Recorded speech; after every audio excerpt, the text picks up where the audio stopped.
নতুন বাংলাদেশের স্বাধীনতা যোদ্ধা ভাই এবং বোনেরা, আজকের এই প্রোগ্রামে এ পর্যায়ে আমাদের সামনে প্রধান অতিথির কথা রাখার জন্য অনুরোধ করছি বাংলাদেশ জামাত ইসলামীর সম্মানিত আমিরে জামাত, বিশ্ব ইসলামী আন্দোলনের অন্যতম নেতা, আমাদের একান্ত শ্রদ্ধাভাজন জননেতা জনাব ডাক্তার শফিকুর রহমান। প্রধান অতিথির কথা বলার জন্য অনুরোধ করছি ডাক্তার শফিকুর রহমান। আলহামদুলিল্লাহ রাব্বিল আলামিন ওয়াসসালাতু ওয়াসসালামু আলা রাসূলিহিল কারীম ওয়া আলা আলিহি ওয়া সাহবিহি ওয়া আহলি বাইতি আজমাইন, আম্মা বাদ। বাংলাদেশ জামাত ইসলামী ঢাকা মহানগরীর দক্ষিণের উদ্যোগে সম্প্রতি জুলাই বিপ্লবে আহত ভাই বোনদেরকে নিয়ে আজকের এই আয়োজনের সম্মানিত সভাপতি, মহানগরীর সম্মানিত আমির, কেন্দ্রীয় নির্বাহী পরিষদ সদস্য জননেতা জনাব নুরুল ইসলাম বুলবুল, বাংলাদেশ জামাত ইসলামীর কেন্দ্রীয় অ্যাসিস্ট্যান্ট সেক্রেটারি জেনারেল জনাব মৌলানা আব্দুল হালিম, মঞ্চে বসা সম্মানিত নেতৃবৃন্দ, আহত ভাই ও বোনেরা, সুধীমণ্ডলী, সাংবাদিক বন্ধুগণ, আমি 7 তারিখের কথা স্মরণ করছি। ময়দানকে মোটামুটি শান্ত করে আমরা গিয়েছিলাম আহত ভাই বোনদেরকে দেখার জন্য ঢাকা মেডিকেল কলেজ হাসপাতালে। তারপরে পর্যায়ক্রমে আমরা গিয়েছি সরওয়ার্দী পঙ্গু হাসপাতাল এবং সাভারের সিআরপিতে। ঢাকায় এই 3টি হাসপাতাল দেখার, আহত ভাই বোনদের কাছে যাওয়ার আল্লাহ আমাদেরকে সুযোগ দিয়েছিলেন, আলহামদুলিল্লাহ। তখনও আমাদের শহীদানের রক্ত তাজা রাস্তায় গড়াচ্ছে বলে মনে হচ্ছিল। হাসপাতালের বেডে ভাই বোনরা যন্ত্রণায় কষ্টে পড়ে, তাদের এক একজনের কাছে আমরা যখন গিয়ে তাদের অনুভূতি জানতে চেয়েছি যে আপনারা কেমন আছেন, একজন আল্লাহর বান্দা কিংবা বান্দি বলেন নাই যে আমরা ভালো নেই। আমরা অবাক হয়ে গেছি, সবার মুখে একই কথা, আলহামদুলিল্লাহ আমরা ভালো আছি। কারো চোখে আঘাত পেয়েছেন, দেখছেন না, কারো এক হাত ইতিমধ্যে কেটে ফেলা হয়েছে, পা কেটে ফেলা হয়েছে। একজন পেলাম যার এক হাতও কেটে ফেলা হয়েছে, একটা পাও কেটে ফেলা হয়েছে। তো বললাম যে এত যন্ত্রণা বুকে নিয়ে আপনারা ভালো আছেন? বললে আলহামদুলিল্লাহ ভালো আছি। আপনাদের অনুভূতি কেমন লাগছে? আবার বলল যে ভালো লাগছে। কি জন্য আপনাদের এই ভালো লাগা? বলল যে আমাদের প্রিয় দেশ স্বাধীন হয়েছে। একই কথা সবার মুখে, কোনো ব্যতিক্রম নাই। 2-1জনকে বললাম যে আপনারা তো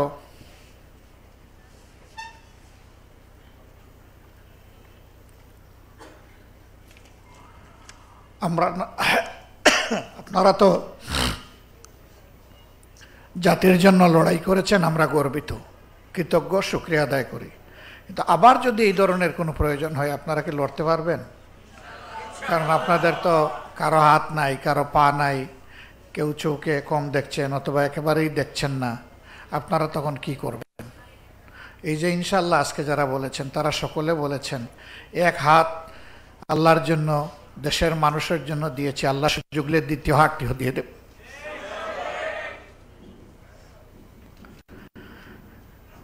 এক পা চলে গিয়েছে, অসুবিধা নাই, প্রয়োজনে আরেক পা দিয়ে দেব, তবুও কোনো ফেসিবাদকে আমরা বরদাস্ত করব না। ফেসিবাদীরা মানুষ নয়, মানুষ হলে মানুষকে এইভাবে খুন করতে পারে না। আপনারা দেখছেন অনবরত মিডিয়া আসছে, তিনি বাহিনী প্রধানদেরকে হুকুম করেছিলেন যত মানুষ খুন করে হয় আমার গদি ঠিক রাখো। কত বড় নির্দয়, কত পাষাণ হলে এইরকম নির্দেশ দেওয়া যায়। ও মাকারু মাকার আল্লাহ আল্লাহু খাইরুল মাকিরিন। জাতির বিরুদ্ধে যারা ষড়যন্ত্র করে, আল্লাহ পক্ষ থেকে আল্লাহ হুঁশিয়ারি দিয়ে বলছেন, মনে রাখিও আল্লাহর চাইতে বড় কৌশলী কেউ নাই। আল্লাহর কৌশল যখন প্রয়োগ করা হবে তখন আল্লাহ কঠোরভাবে পাকড়াও করবেন। তাদের পরিণতি বাংলাদেশের মানুষ স্বচক্ষে দেখছে। কিন্তু আমাদের এই ভাই বোনেরা এখনো যন্ত্রা বয়ে বেড়াচ্ছে। বিশেষ করে চোখের ব্যাপারটা খুবই সেন্সিটিভ।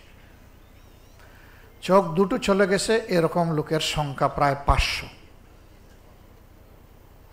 একটি চোখ দারুণ ক্ষতিগ্রস্ত, সেই রকম লোকের সংখ্যা আমাদের হিসাব অনুযায়ী 750।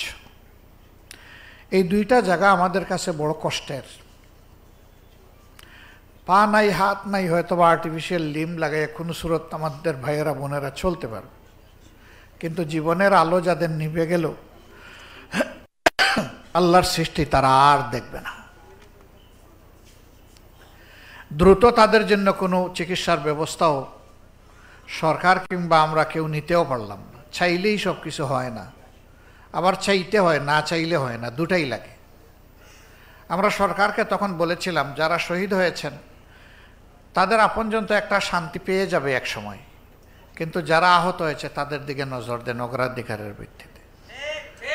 সরকার তখন বলেছিল যে আমরা তাদের সমস্ত চিকিৎসা নিশ্চিত করব, দেশে হোক বিদেশে হোক। আমার জানা মতো দেশে কিছু চিকিৎসা দিলে ওইটা পর্যাপ্ত নয়, এবং বিদেশের ব্যাপারে এখনো বড় কিছু সরকার করতে পারে। আমরা একটা সংগঠন, আমরা মূল দিন থেকেই আমাদের অগ্রাধিকার দুটো ছিল, প্রথমে শহীদ পরিবার, এরপরে আহত ভাই বোন। আমরা শুধু ঢাকা না, সারা বাংলাদেশে বলে দিয়েছিলাম যে আমাদের যা সামর্থ্য আছে তাই নিয়ে আমাদের আহত ভাই বোনদের পাশে দাঁড়ান, আর শহীদদের ব্যাপারটা কেন্দ্র থেকে আমরা দেখব। আলহামদুলিল্লাহ আমাদের সবগুলা শাখা তাদের সামর্থ্য অনুযায়ী গিয়েছে। তারা যে বিশাল কোনো উপকার আপনাদের করতে পেরেছে তা না, বরঞ্চ আমরা আপনাদের পাশে গিয়ে কৃতজ্ঞ হয়েছি, ধন্য হয়েছি, যেতে পেরেছি, দোয়া চাইতে পেরেছি। এটা আমাদের সৌভাগ্য। আলহামদুলিল্লাহ আপনারা সুযোগ করে দিয়েছেন। একজন শহীদের বাড়িতে আমরা যাওয়ার জন্য অপেক্ষা করতে হয়েছে আমাদের প্রায় 14 দিন। তারা কাউকে এলাও করছে না। এরপরে তারা এলাও করলো, আমরা গেলাম। যাওয়ার পরে তারা বলল যে এই ব্যাপারে আসা আপনাদেরটাই প্রথম, আপনাদেরটাই শেষ, আমরা আর কাউকে এলাও করব না। কেন আমাদেরকে এলাও করলেন? বলল যে আমরা বহু বিচার বিবেচনা করে দেখেছি যে আপনারা দুনিয়ার কোনো স্বার্থে নয়, আসলেই আল্লাহর জন্য আপনারা ছুটাছুটি করছেন।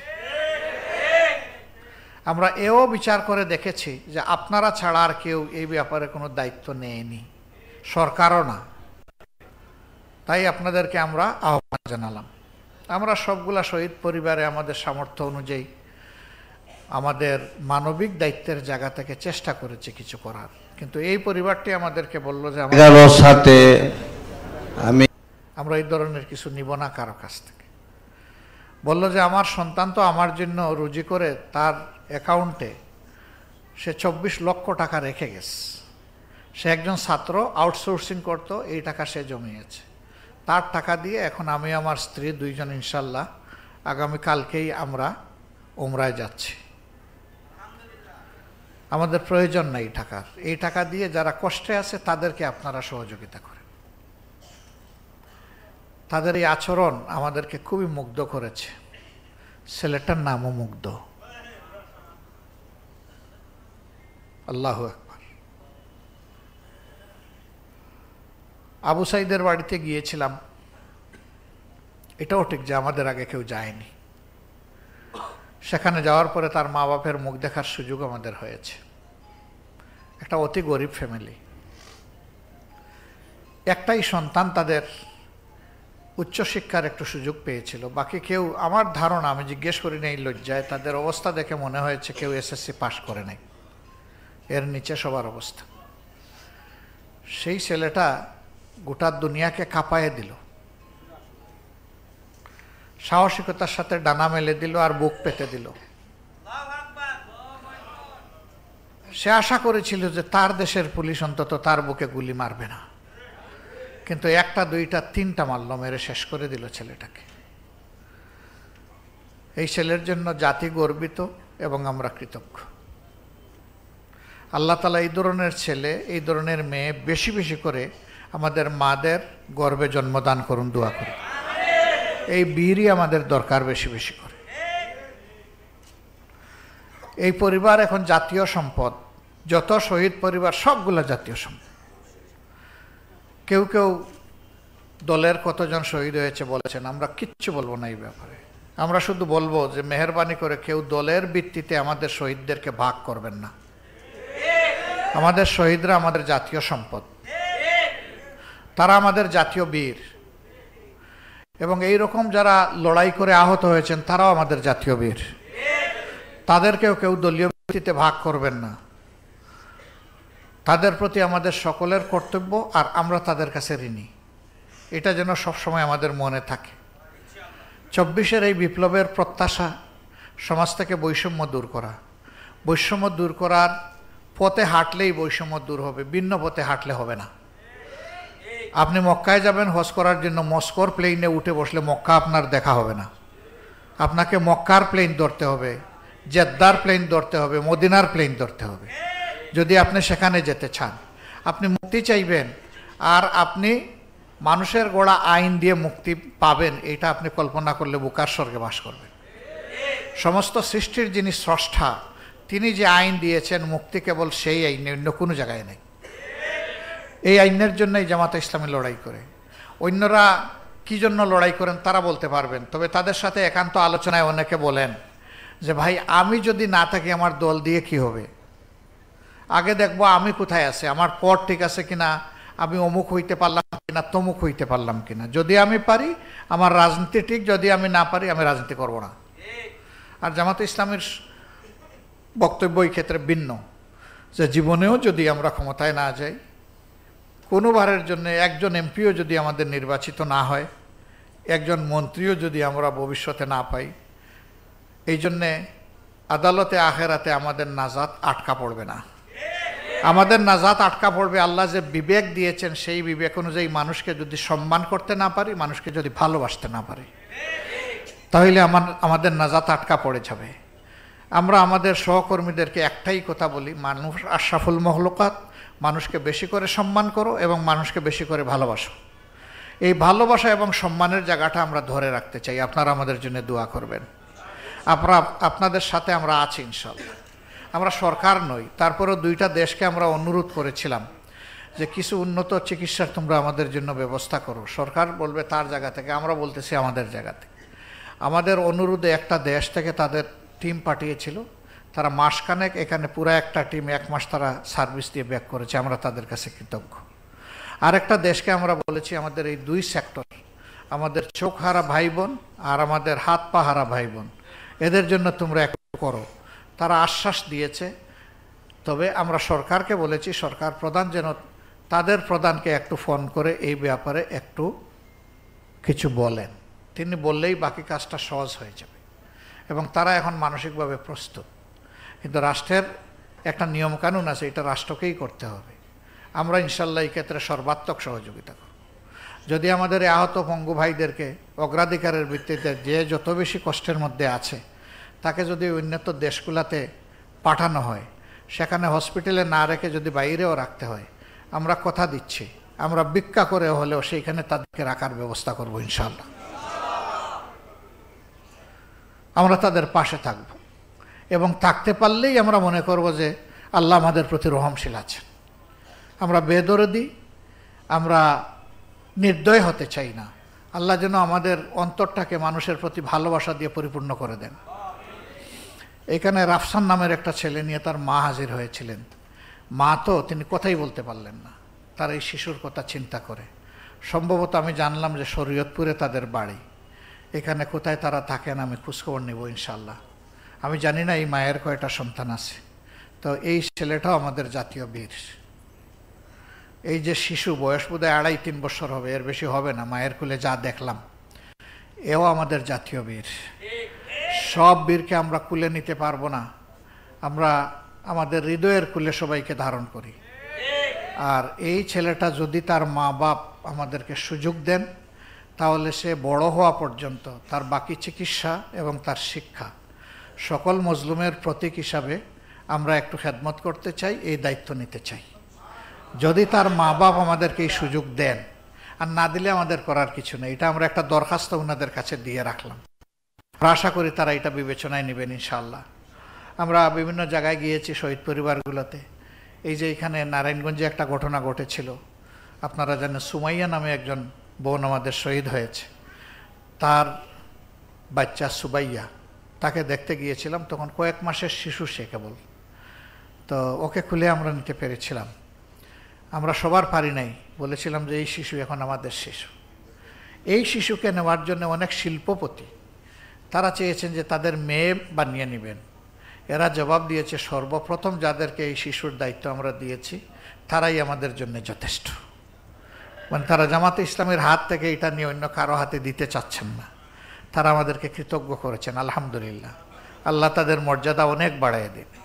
রাজশাহীতে একটা বোন ভাই, তিনি শহীদ হয়েছেন, তিনি রিক্সা চালাতেন। তো তার পরিবারে গিয়েছিলাম, তার ভাইয়েরা, তার মা এবং শহীদের স্ত্রী তারা এসেছিলেন। তো আমি ওই মেয়েটাকে জিজ্ঞেস করেছিলাম, মা তুমি কেমন আছো? তো মেয়েটা কেঁদে দিল, কেঁদে দিয়ে বললো, আলহামদুলিল্লাহ আমি তো ভালো আছি, কিন্তু আমার গর্বের সন্তানের কি হবে, আমি তো 6 মাসের অন্তঃসত্ত্বা। খুব কেঁদেছিল মেয়েটা, ভীষণ খারাপ লেগেছে যে আমরা তো গরিব হলেও 4টা ভাত চলছিলাম, শান্তিতে ছিলাম। স্বামী চলে গেল, আমি বিধবা হলাম, কিন্তু আমার এই সন্তানের কি হবে?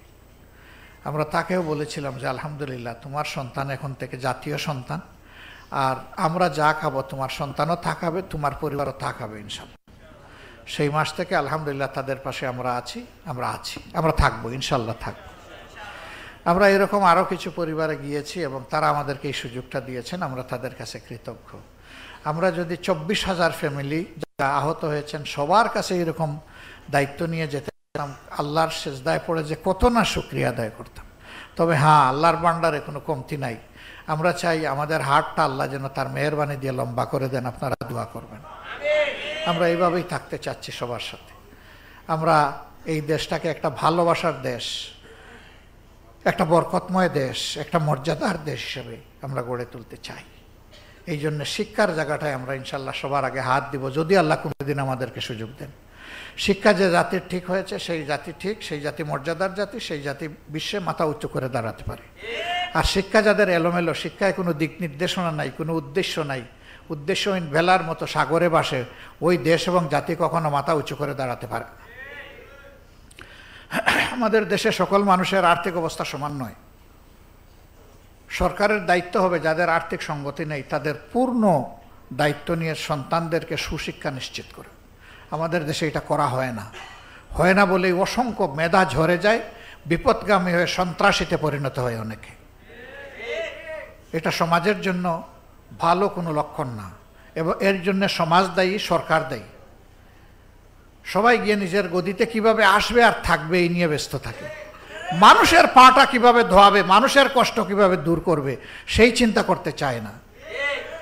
ওই চিন্তার মানুষ যতদিন পর্যন্ত বাংলাদেশের দেশের দায়িত্বে না যাবে, এই জাতির ভাগ্যের কোনো পরিবর্তন হবে না। যারা যাবে তাদের কপালের পরিবর্তন হবে, কিন্তু জাতির কপালে দুর্ভোগ আসবে। আমরা সেই রকম একটা আগামী চাই, নতুন বাংলাদেশ চাই। এই বাংলাদেশের সাথে আপনারা থাকবেন, আবার যুদ্ধ করতে রাজি আছেন? আল্লাহ তাআলা আপনাদেরকে তাইয়্যিব হায়াত দান করুন, সেহাতে কামেলা এনায়েত করুন। শহীদদেরকে আল্লাহ তাআলা আল্লাহর একান্ত মর্যাদার বান্দি হিসাবে কবুল করুন। আহত ভাইদের অন্তরে আল্লাহ তাআলা তার প্রশান্তির হাত বুলিয়ে দিন এবং সুস্থতার পূর্ণ নিয়ামত এনায়েত করুন। আপনারা আমাদের জন্য দোয়া করবেন। প্রিয় দেশের প্রতি আল্লাহ যেন রহমত এবং শান্তির ফয়সালা নাজিল করেন, বেশি বেশি করে দোয়া করবেন, কারণ আপনারা মজলুম, আপনারা যোদ্ধা। আমার বিশ্বাস আপনাদের চোখের পানি আল্লাহ কবুল করবেন। সবাইকে শুকরিয়া, এখানে কষ্ট করে আপনারা এসেছেন। আসসালামু আলাইকুম ওয়া রাহমাতুল্লাহি ওয়া বারাকাতুহু। আউযু বিল্লাহি মিনাশ শাইতানির রাজীম। বিসমিল্লাহির রহমানির রহিম।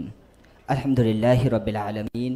والصلاة والسلام على محمد النبي الأمي وعلى آله وصحبه أجمعين أما بعد বাংলাদেশ জামায়াত ইসলামী ঢাকা মহানগরী দক্ষিণকে ধন্যবাদ জানাই এমন সুন্দর একটি আয়োজন করার জন্য এবং আমাদেরকে এখানে আমন্ত্রণ জানানোর জন্য।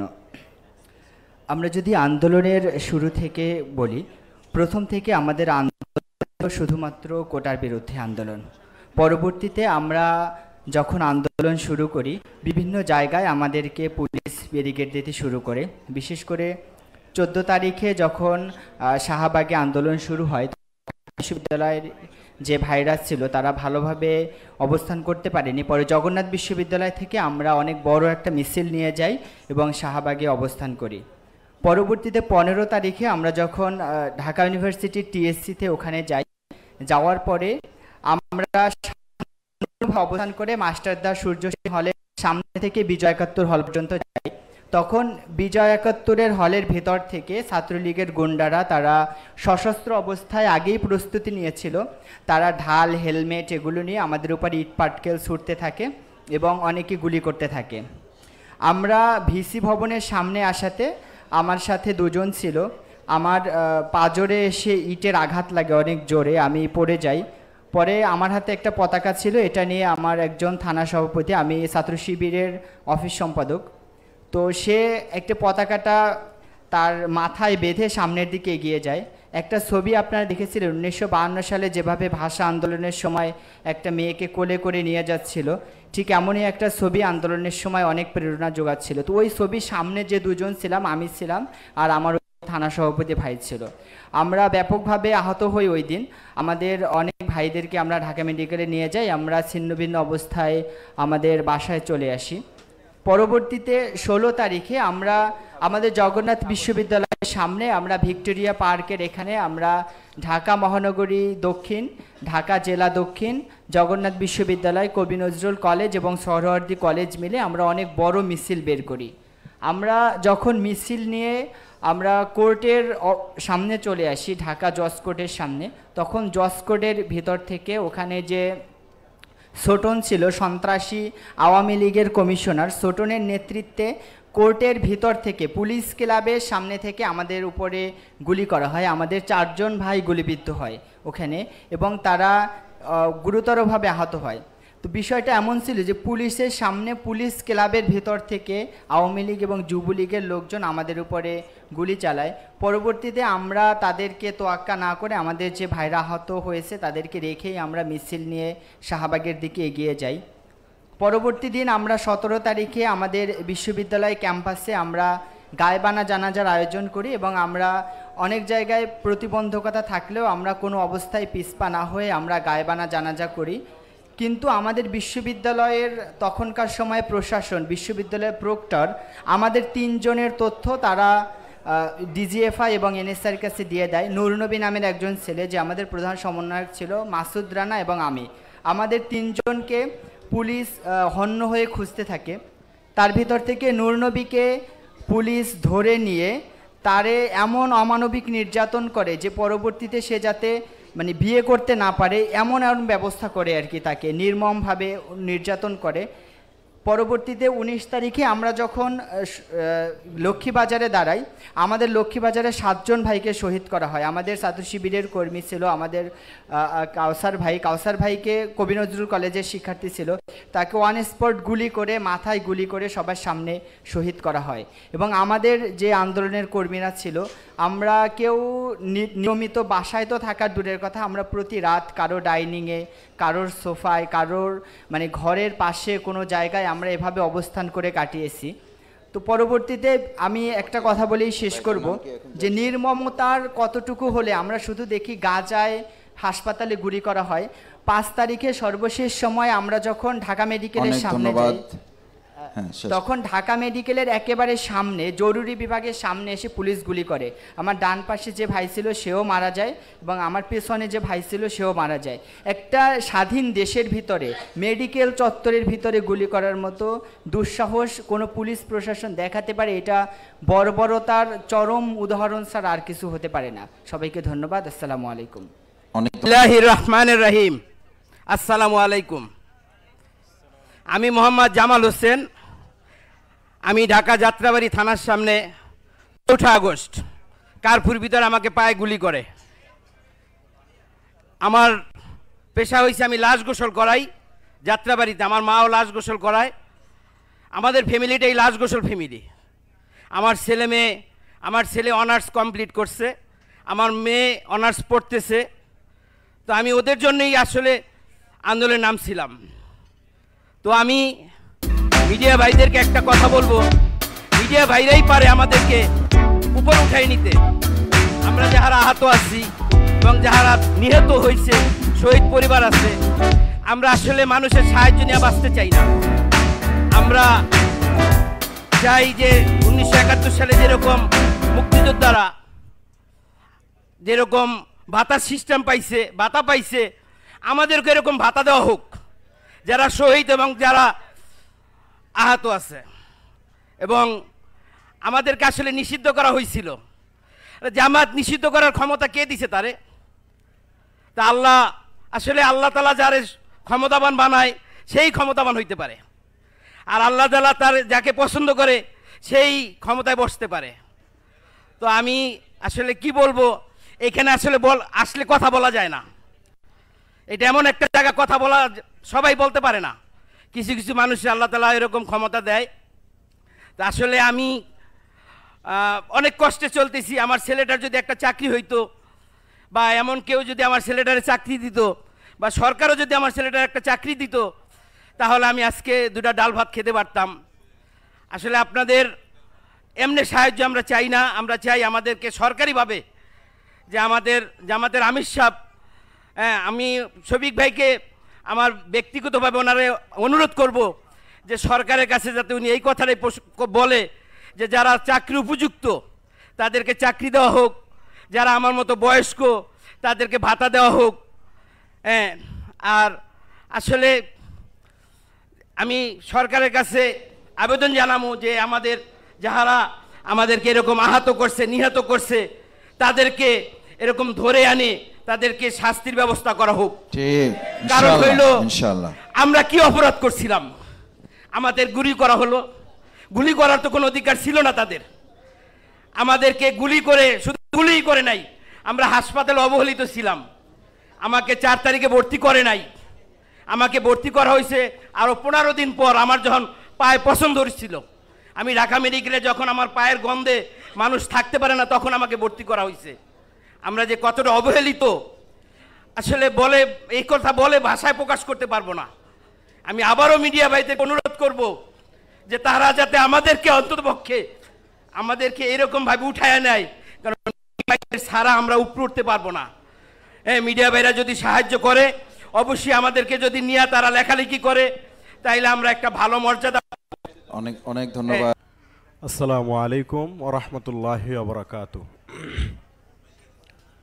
শুরুতেই আমি আমার পরিচয় দিচ্ছি। আমার নাম হাফেজ মোহাম্মদ হুসাইন আহমেদ। আমি বাংলাদেশ জামায়াত ইসলামের সাথে 2020 সালের থেকেই সংযুক্ত হয়েছি। এখানে আমাদেরকে সর্বোচ্চ শিক্ষা দেওয়া হয়েছে দ্বীন ইসলাম প্রতিষ্ঠা করার জন্য এবং দ্বীনের সাথে জড়িত থাকার জন্য, নিজেকে সব সময় নিয়োজিত রাখার জন্য, সব সময় প্রস্তুত থাকার জন্য।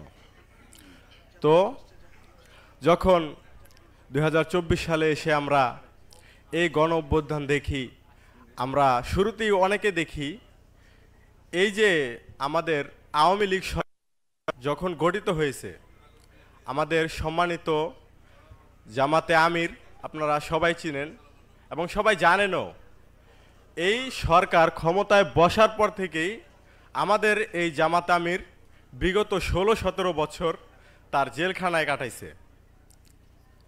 আপনারা জানেন আমাদের আলেম সমাজ খুবই অবহেলিত। এই বাংলাদেশে আমাদের এই আলেম সমাজের গুরুত্বটা আস্তে আস্তে কমিয়ে দেওয়া হয়েছে এই আওয়ামী লীগ দূষররা। তাদের কথা বলা, তাদের বাকশক্তি কেড়ে নেওয়া হয়েছে। তারা হক কথা বললেই তাদের গলা চিপে ধরা হয়েছে, তাদের জিহ্বায় মুঠ মেরে ধরা হয়েছে, তাদেরকে কথা বলতে দেওয়া হয় নাই। আমরা এই বিজয় আনার জন্য, এই অভ্যুত্থানকে বাস্তবায়ন করার জন্য আমরা যথাযথ চেষ্টা করেছি। আলহামদুলিল্লাহ, আল্লাহ হয়তো কবুল করছে আমাদেরকে। আমরা শহীদ এবং পঙ্গুত্ব বরণকারী, আমরা পঙ্গুত্ব বরণ করে এই বিজয় আমরা ছিনিয়ে আনছি। আল্লাহর কাছে কোটি কোটি শুকরিয়া। এবং আমি আমার ব্যক্তিগতভাবে দুইটা কথা বলতে চাই। সেটা হলো, আমরা এখনও দেখতেছি যে আওয়ামী লীগের দূষররা তারা বিভিন্ন জায়গা থেকে এখনও তাদের কুনজর এবং কালো হাত দিয়ে আমাদের দেশের এই যে এখন বর্তমানের যে ব্যবস্থাপনা সেটাকে নষ্ট করতে চাইতেছে।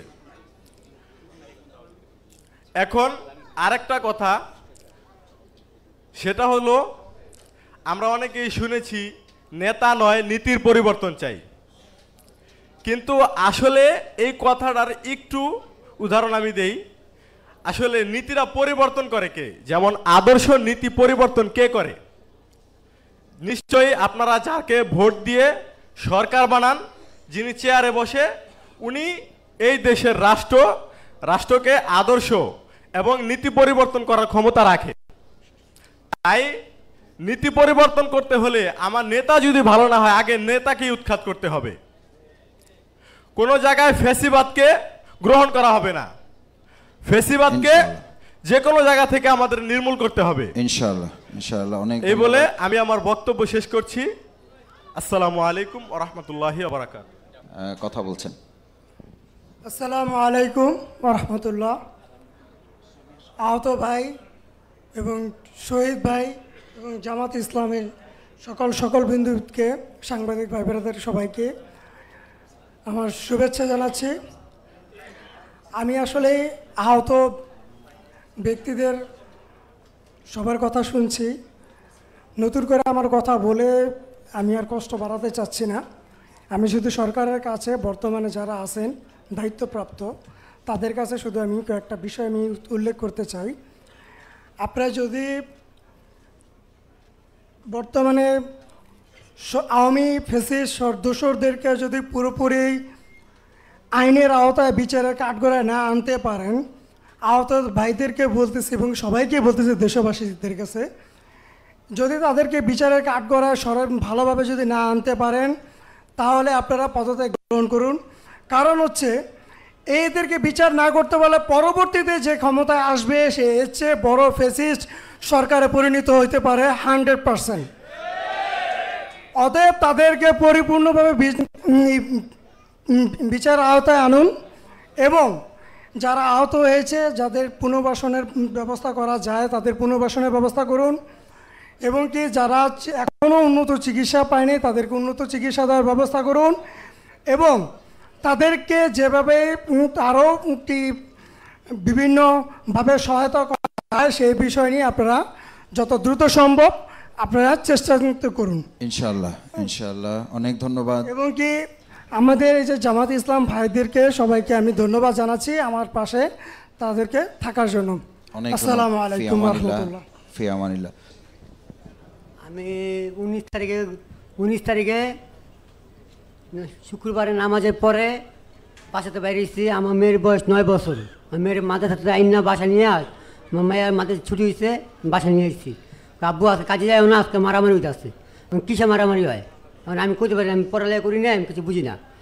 অটো রিক্সা চালাই আমি। আমার মেয়ে কয় বাবা আমার সময় 50 টাকা আমার পকেটে আসলো। আমার মাইয়া খালি কইছে 5 মিনিট হয় নাই, রামপুরা থানার সামনে গাড়িটা নিয়ে গেছি। কে একটা মহিলা বুকে গুলি গেছে, লোকটারে নিয়ে খালি আমার গাড়ির ভিতরে উঠাইছি, উঠাই ভরা দিয়ে নামাই দিয়েছি। নামাই দিয়ে 50 টাকা কেকটা নিয়ে খালি থানার সামনে যাইতাছি। কেকটা উড়ে গেছে, পড়ে গেছে। আমি আর পায়ে গুলি করছে, এক পায়ে পাইনটা আমার এই জায়গায় পড়ছে, পা ফুলে গেছে। এরপরে আমি গাড়ি নিয়ে আবার টান দিচ্ছি, এই ভাঙ্গা পাও নিয়েই আবার আরেকটা গুলি করছে 2 পায়ে, এটা মাংস ভিতরে লাগছে। লাগা পরে আমার মাইয়া ফোন আইছে, আমি ফোন ধরতে পারি নাই, পুলিশে ফোনটা নিয়ে জিলেপিতে ফালাই দিল। আমার ডেক্কা মেরে গাড়ি সব ফালাই দিল জিলেপিতে। রামপুরা যে থানার লোক একটা ঝিল, পানি বড়, জিলেপিতে নিয়ে হালাই দিল আমারে। আমি একটা স্বার্থ বাঁচাতে গেলাম, আমি পুলিশে মারতে যাই নাই,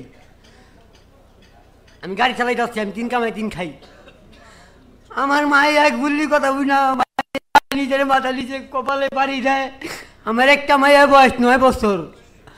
আমি যে আজকে যে 4 মাস গুলি খাইছি, 19 তারিখে প্রথম আন্দোলনে 19 তারিখে গুলি খাইছি। কি মাস বলতে পারি না, শুক্রবার বিকাল 5টা থেকে গুলি খাইছি। পাঞ্জাবি রক্তমুক্ত সব শেষ তলায় গেছে, এরপর ওইটা খুললে আবার শার্ট পরে গেছি। আমার মায়ের দেখে আমার আব্বু বাঁচবো না, আমার কেউ নাই। আমি 3 মাস ধরে আমার মোবাইল বেচছি, আমি ভাত খাইছি, ঘর ভাড়া দিচ্ছি, একটা বাটা মোবাইল কিনছি। আমি মেডিকেলে জামাত ইসলাম কি করতে পারতাম না, পড়ালেখা করি নাই কোনো দিন। আমার সালাম দেখাবে টাকা নেব, জামাত ইসলাম আমার 5,000 টাকা দিয়ে আমার এই পেট চালাইছে ঢাকা মেডিকেলে। আমি মরে যেতাম, মানে আমি জীবনে বাঁচতাম না। আমি কোনো দল করি না, আল্লাহ জামাত ইসলাম যে কদিন পাশে থাকবো, মরে গেলে 2 পাও গেছে, 2 হাত বুক জান দিয়ে দেবো জামাত ইসলামের লেগা। আল্লাহ এখন সারা জীবন বাঁচাই রাও, হ্যাঁ লেগে সবাই যাইবেন ভাই। আমার মায়ের নিজে জায়গায় কেক দিয়েছে 50 টাকা, মানে কেক টান দিতে পারি না, জামাত ইসলাম দিয়েছে। আর কি কমু, কিছু করার নাই। আমি আজ জীবন কই হাসিনা এই দেশে কোন দিন পারা না দিতে পারে, ওরে এই দেশে তাই নাই না শাস্তি দেওয়ার কাম ফাঁসি দিব। আসসালামু আলাইকুম ভাই, রাখি, আর কিছু বলতে পারবো না। ওয়ালাইকুম আসসালাম। জি, এরপরে আমাদের প্রিয় কলিজার টুকরা সন্তান তুল্য রাফসান। আপনারা শুনেছেন এই ফ্যাসিস্ট বিগত সরকার যে ঘরের মধ্যে গুলি করে আমাদের বাচ্চাদেরকে হত্যা করেছে, তার একটা উজ্জ্বল দৃষ্টান্ত আমাদের এই রাফসান। 9টা বাজে, তখন আমরা উপরে ছিলাম। উপরের থেকে যখন আমি 9:30 বাজে আমার বাসায় আসি পরে আমার বাচ্চা ঘুমাইছে, ওরে শোয়াইছি, আমার জানালার উপরে গুলি করে আমার বাচ্চার গায়ে লাগছে। আমি আর কিছু করি না।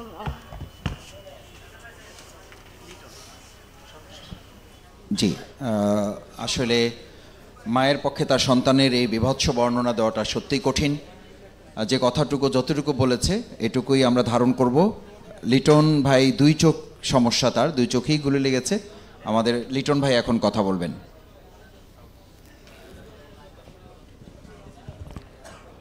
বিসমিল্লাহির রহমানির রহিম। আসসালামু আলাইকুম। আমি একজন প্লাম্বার মিস্ত্রি। আমি 5ই আগস্ট সকালে সাইডে যাই, সাইডে যাওয়ার পরে ওইখানে কাজ করতে আসি। তাই ইতিপূর্বে আমার মেশিন নষ্ট হয়ে গেছে, তাই যেখানেও মেশিন ঠিক করতে যাই আমি যাত্রাবাড়ির উদ্দেশ্যে যাই। তখন 2টা 2:30টার দিকে হঠাৎ করে লোপাতালি গুলি এদিক ওদিক হয়ে যায়। পরবর্তীতে আমার পেটে এবং পায়ে চোখে গুলি লাগে। আমার মেশিন ওইখানে ফালাই থুয়ে আমি শুয়ে পড়ে অজ্ঞান হয়ে পড়ি। পরবর্তীতে আমার ওইখানের পথিক মানুষে দেখে সাইডে নিয়ে যাওয়ার পরে আমার প্রায় আধা ঘন্টা পর জ্ঞান ফেরে। পরে আমার ছোটো ভাইরে ফোন দেই, ফোনে বলছে যে ভাই আমি তো এখন আসতে পারবো না, গাড়ি গুড়ি চলে না, তাই আপনি একটু কষ্ট করে থাকেন। তাৎক্ষণিকভাবে আমি ওইখানে হাসপাতালে যাইতে পারি না, সবই বন্ধ। একটা ফার্মেসি থেকে দামি ওষুধ কিনে খাইছি। খাওয়ার পর পরের দিন ঢাকা মেডিকেলে গেছি। মেডিকেলে যাওয়ার পর দেখি রোগী এত মানুষ, এইখানে বাথরুমের চিপায়, ওইখানে গাছের গোড়ায়, ওইখানে মানে মানুষ আর মানুষ। তখন ওই রোগী দেখে আমি আমার আর ব্যথা নাই, ব্যথা আমার ভালো হয়ে গেছে। পরবর্তীতে ডাক্তারে যেভাবে তার বলছি যে স্যার আমি কাজ করে খাই, আমার একটু চিকিৎসা করেন, আমার এই গুলি কাটা উঠাই দেন। হাত পাও ধরিয়া তারপর অনেক রিকোয়েস্ট করিয়া তারপরে এই গুলি কাটা উঠাইছে। উঠানোর পরে আমার সাইড দিয়েছে, দেখি চোখে দেখি না, চোখে না দেখার পরে পরবর্তীতে আমি ফার্মগেট জাতীয় চক্ষু ইনস্টিটিউটে যাই। ওইখানে চিকিৎসা নেই। চিকিৎসা নেওয়ার পর ওনারা 1 মাসের জন্য বলছে চিকিৎসা দিয়েছে। চিকিৎসা দেওয়ার পরে আমার চোখ ভালো হইতে আসে না। পরে আমি কি করবো, বাড়িতে গেছি। বাড়িতে যাওয়ার পরে এই জামাত ইসলামের লোক গেছে, আমার 45 জন লোক গেছে আমার দেখতে। আমি ভাবতেও পারি না যে জামাত ইসলামের লোক যাবে আমার বাড়িতে দেখতে, আমার কল্পনাও করতে পারিনি। তখন এই জামাত ইসলামের লোক দেখে বলছে যে বরিশাল চলেন, বরিশাল আপনার ভালো ডাক্তার দেখাই। পরে ইসলামিয়া চক্ষু হাসপাতালে গেছে, ওইখানে বলছে যে আপনার চিকিৎসা এখানে হবে না। পরবর্তীতে ওনারা ঢাকার টেলিফোন করছে, করিয়া আমার এই চিকিৎসাটা ফার্মগেট চক্ষু হাসপাতালে, ইসলামিয়া চক্ষু হাসপাতালে এই পর্যন্ত আমি চিকিৎসাধীন আছি। আমার এই বাম চোখটা 97% নষ্ট হয়ে গেছে। লেজার অপারেশন 2বার করছে, 1বার করছে এবং ফাইনালি 1বার অপারেশন করছে। এখন আমার চোখটা 90% নষ্ট আছে, বাম চোখটা আমি দেখি না। যে আমার জন্য দোয়া করবেন ইনশাল্লাহ। আর এই জামাত ইসলাম আমাদের জন্য যা করছে এটা ভোলার মতো না। কোনো দল আসে নাই, আমার বাড়িতে আসে নাই, জিজ্ঞাসা করেন, আমার খুব কষ্ট লাগতেছে যে এই দেশে কি আর কোনো দল নাই, আর কোনো লোক নাই। যাই হোক, আমার জন্য একটু দোয়া করবেন ইনশাল্লাহ। আসসালামু আলাইকুম। ওয়ালাইকুম আসসালাম রহমতুল্লাহ। সম্মানিত ভাই এবং বোনেরা, আমাদের সামনে এ পর্যায়ে কথা বলবেন মুক্তার হোসেন ভাই। আপনারা দেখছেন যে সে হুইল চেয়ারে আছে, হুইল চেয়ারে সে এখন কথা বলবে। আমাদের মুক্তার হোসেন ভাই। আসসালামু আলাইকুম। আমি 7/19 গুল্লি খাইছি প্রেস ক্লাব। আমার বাসা লালবাগ, ইসলামবাগ। কিন্তু আমি পঙ্গু হাসপাতালে 19 তারিখে গিয়েছিলাম। আমি 20 তারিখে ওখান থেকে পলায় পড়ছি চিকিৎসার জন্য, চিকিৎসা পাই নাই। আর আপনার ওই ছাত্রলীগ পুলিশ হামলা দিছে, এই জন্য পলাইসা আমি বেসলাম দৌড়ি কেজি হাসপাতালে চিকিৎসা করছি আমার এই পুরা ট্রিটমেন্টটা। পরে আমি অর্থে না কুলাইতে পাইরা আমি 11/7 আমি গিয়ে আবার পঙ্গুতে ভর্তি হয়েছি। ঠিক আছে, তো আমি আমার জোর দাবি, আমার যত ভাইয়েরা অসুস্থ আছে সবার জন্য আমি একটা উন্নত চিকিৎসা চাই সবার কাছে। সবাই আমাদের উন্নত চিকিৎসার জন্য দোয়া করবেন। আমরা কোনো টাকা পয়সা চাই না, আমাদের কোনো টাকা পয়সা লাগবে না, আমাদের শুধু উন্নত চিকিৎসা করার জন্য সবার কাছে আমার এইটুকু দাবি। জামাত ইসলাম আমাদেরকে ডেকে আনছে, আমরা তার কাছে যাই নাই, আমরা জামাত ইসলামের কাছে যাই নাই, কিন্তু জামাত ইসলাম আমাদেরকে খুঁজা আমাদেরকে বাইর করে আনছে। কিন্তু কোন দল এই পর্যন্ত আগে বের আসে নাই। অনেক ঋণী। এই আমার বক্তব্য শেষ করলাম। আল্লাহ হাফেজ। অনেক ধন্যবাদ জিন্দাবাদ। মুক্তার হোসেন ভাইকে ধন্যবাদ। আমাদের ভাই বোনদের কথা শুনতে পারলে, সবার কথা শুনতে পারলে ভালো হতো। তারপর আপনারা খেয়াল করেছেন শুরু থেকে আমরা এই পর্যন্ত আজকে আপনাদের কথাই আমরা শোনার চেষ্টা করেছি এবং এখনও পর্যন্ত আপনাদের কথাই আমরা শুনেছি। এই পর্যায়ে আমরা আসলে সময়ের কারণে শেষের দিকে যেতে হচ্ছে। আমরা আন্তরিকভাবে আপনাদের কাছে দুঃখ প্রকাশ করছি। আরও অনেকে মেসেজ দিয়েছেন, স্লিপ দিয়েছেন, কথা বলার আগ্রহ প্রকাশ করেছেন। আল্লাহ তাআলা হায়াতে বাঁচিয়ে রাখলে আপনারা সুস্থ হবেন। সুস্থতার পরেও আমরা এই সুন্দর বাংলাদেশে আপনাদের কথা আমরা শুনতেই থাকবো ইনশাআল্লাহ, এবং আপনাদের কথার মধ্য দিয়ে আমাদের বাংলাদেশ গড়ে উঠবে। এ পর্যায়ে আজকের প্রোগ্রামের বিশেষ অতিথি বাংলাদেশ জামাত ইসলামীর সম্মানিত সহকারী সেক্রেটারি জেনারেল, আমাদের একান্ত শ্রদ্ধাভাজন কেন্দ্রীয় নির্বাহী পরিষদ সদস্য জনাব মাওলানা আব্দুল হালিম ভাই সংক্ষিপ্ত কথা বলছেন। আসসালামু আলাইকুম ওয়া রাহমাতুল্লাহি ওয়া বারাকাতুহু। আলহামদুলিল্লাহি রাব্বিল আলামিন ওয়াসসালাতু ওয়াসসালামু আলা রাসূলিল কারীম ওয়া আলা আলিহি ওয়া আসহাবিহি আজমাইন। লিকুল্লিন দারাজাতিন মিম্মা আমিলু, সাদাকাল্লাহুল আযীম। আমাদের প্রিয় সংগঠন বাংলাদেশ জামাত ইসলামী ঢাকা মহানগরী দক্ষিণ কর্তৃক জুলাই বিপ্লবে আহত এবং পঙ্গুত্ব বরণকারী ভাইদের নিয়ে অনুষ্ঠিত আজকের এই গণ প্রেরণার অনুষ্ঠানের সম্মানিত সভাপতি, বাংলাদেশ জামাত ইসলামীর কেন্দ্রীয় নির্বাহী পরিষদের সম্মানিত সদস্য, ঢাকা মহানগরীর সংগ্রামী আমির জননেতা জনাব নুরুল ইসলাম বুলবুল, আজকের প্রধান অতিথি বাংলাদেশ জামাত ইসলামের সম্মানিত আমির, বাংলাদেশের 18 কোটি মানুষ এবং আগামী নতুন বাংলাদেশের সিপাসালার কারিগর, আজকের প্রধান অতিথি ডাক্তার শফিকুর রহমান, উপস্থিত নেতৃবৃন্দ, প্রিয় ভাই এবং বন্ধুগণ। আমির জামাত কথা রাখবেন। আসলে আমরা ব্যথিত এবং দুঃখিত। ভাইদের কথা শুনেছি, সামনে যারা আছেন আপনাদের ত্যাগ কোরবানি বেশি।